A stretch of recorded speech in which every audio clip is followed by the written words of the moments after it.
Morning everybody, big day today.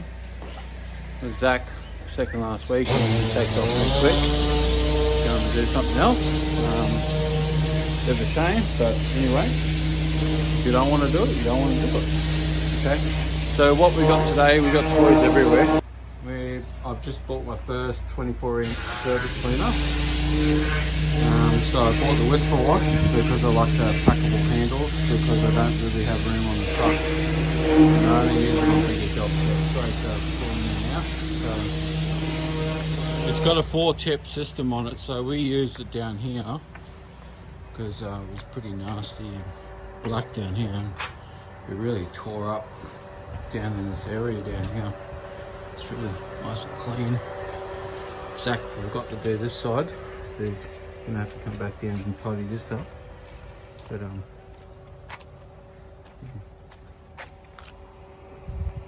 get out of his way. Get out of his way.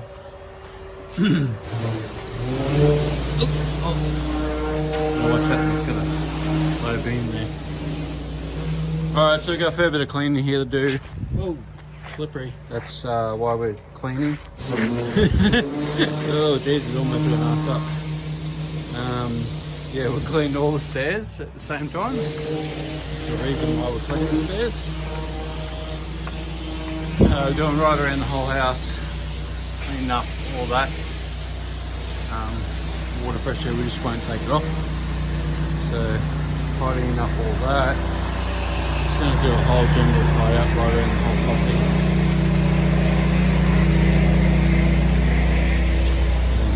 See, last time somebody did it, they edged all the concrete right through here, all lines.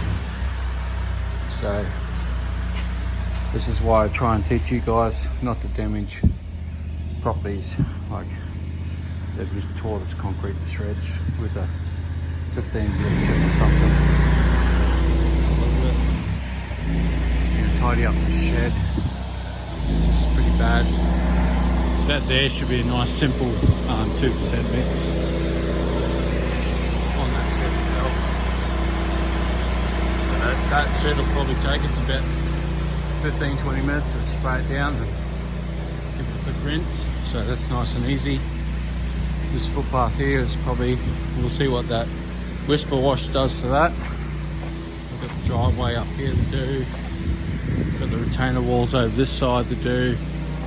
Right around the back side of this house, tidy up in around here. Driveway, this shed's not too bad, but we'll give it a quick spray. We might have to park the truck back up to here to finish off. Driveway all the way down. We'll probably just tidy up this block wall while we're going. Make it all nice and neat for them. Because that might get me another 5-star review. So just remember, you want to be the Google updates and everything that's happening is hang on.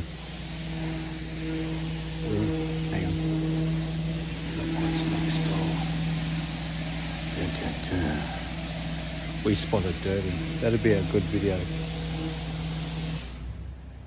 That house actually looks abandoned. I'll ask the owners. That looks like a good video for my other YouTube channel.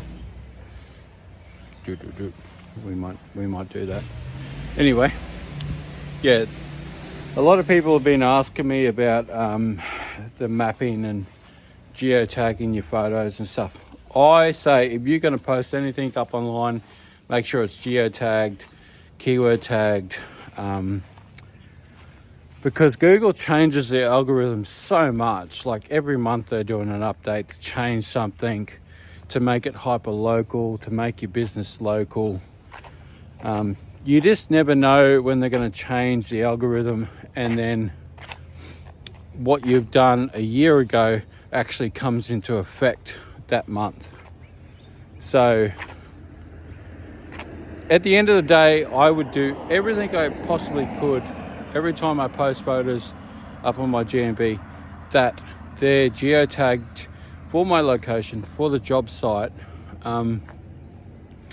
But the biggest thing I find is the power of reviews. If you're not doing reviews, then you may as well just leave the game or pay for somebody to run your Google ads, because reviews will jump your local rankings like massively, and that is organic leads coming through, whether they're coming off your website or coming off your local area. So we rank really highly in our local area, and that's because we get a lot of reviews. Your reviews are geotagged to that person's location, so that is massive. When Google are looking into things and they see that you're ranking in that local city, and they're like, oh, he's got 25 reviews in that local city, so then they start bumping you up the list. You're not always going to take out number one spot. Just remember that. You just want to get in the top 3. You're not taking out the top spot, because there could be 2 other guys in that area that are 5 streets away from where you live, and they're ranking better. So we'll chat more later.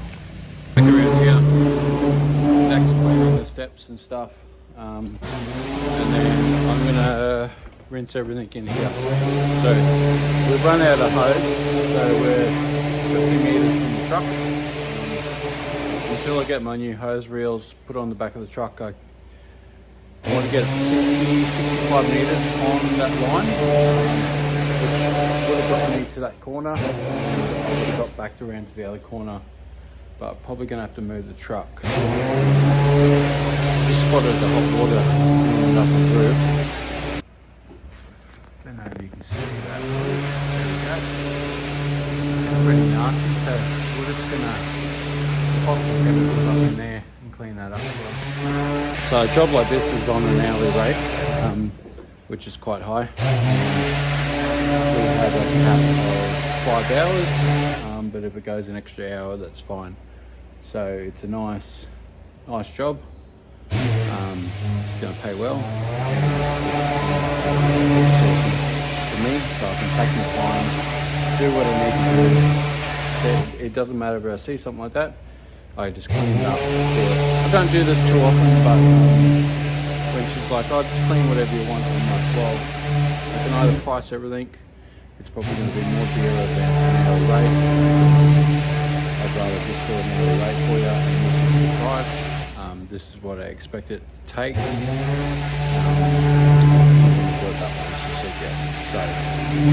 different type of game plan today, but it's going to work for everybody. Everybody's happy with the arrangement, so that's what matters. So we're just going to wet everything down. We've already wet it down once. That's just the timber varnish table, so that was pretty good with 1%, but I like to wet it down. If it's anything fancy, I always cover it up with a tarp, but wetting it down is going to be fine today. And then we've got all plastic material there, which has got a light mold over it, so we're going to spray all that down anyway, clean all that up.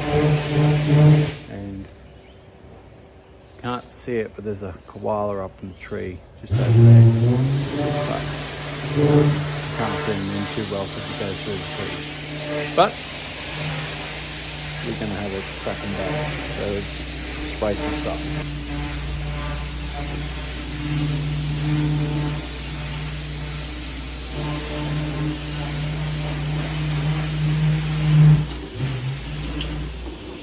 So just getting everything.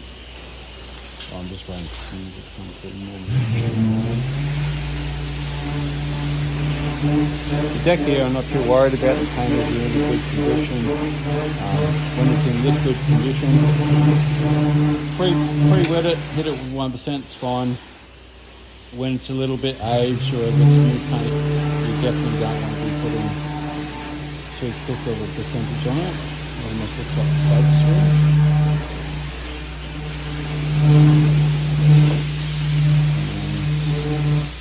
long as it's been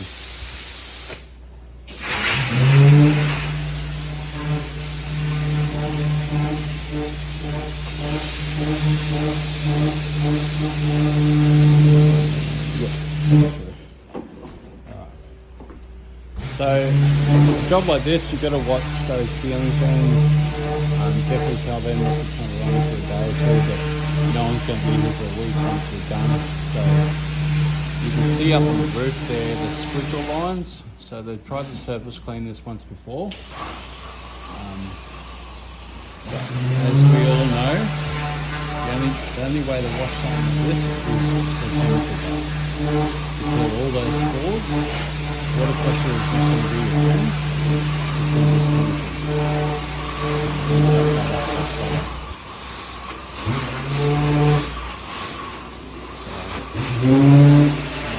Just spray it down like that.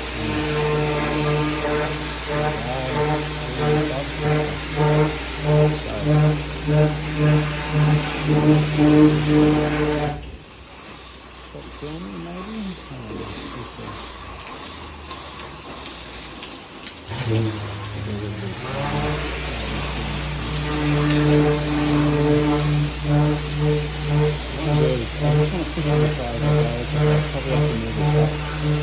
Back around the other side to get to the other part of this.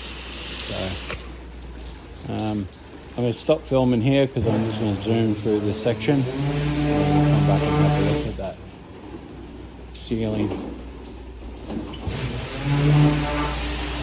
We might have to bump it up a bit stuff here, but we'll give it a crack at 1% first to see how it goes. This is down this one side of the house. So that's what it's looking like. Pretty nasty, pretty regular stuff on the back side of the full nose. And then we come in here, we've done all the cynical. But basically we come in with 1%, it wasn't really moving it. What we did is we bumped it up to a 3 and it was probably too strong, so we bumped it back down to 2. And 2's the sweet spot where it takes about 5 minutes to come off and it just burns off all that layer and it still leaves the roof nice and neat. So 2%'s the sweet spot. We got the soap cracked on about 1.5. So the soap's really nice. And then this is the awning over here. Let's say there's a barbecue in this area just there, but the rest of the awning come up really nice. That's the last little bit just here. You can see all the splashes on it. So we'll get that section when we come back around this side. So that's about it. There's not much. It's just going backwards and forwards and rinsing one side and trying to get the other side of the beam. So you basically spray it from this angle and then you'll turn around and you'll spray it from the top angle coming this way, just to get all the angles on that. Otherwise, if you stand underneath it, you'll be right, but then you're going to get soaked in chemical too. So try and spray on the edge, do one side, and then so what I'd do from here, I'd stand from that end, spray one side all the way to this end, and then I'd wait for it to drip, and then I'd come back the other way, and then by the time you wait again, it'll be ready to rinse. So I'm just waiting for Zach to push ahead. He's just knocking out the stones. That's the stairs. They come up like $1 million. Nice sandstone stairs. They come up really nice. We've got all the furniture out here, so we're not going to do these little blocks. He's just doing the blocks over the other side. And he's about to head around the side of the house. So we just do these little blocks out here, just because it's like an edge. I'm mainly doing these because it's an Airbnb for the people, so it's kind of like a little water edge.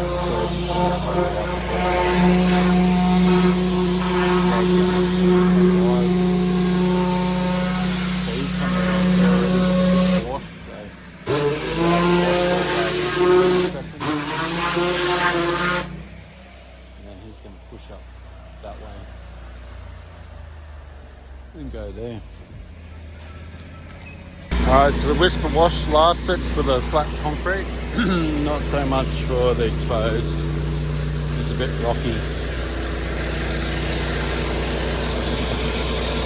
The old concrete, the tires, the wheels. So good for one purpose, not good for another purpose.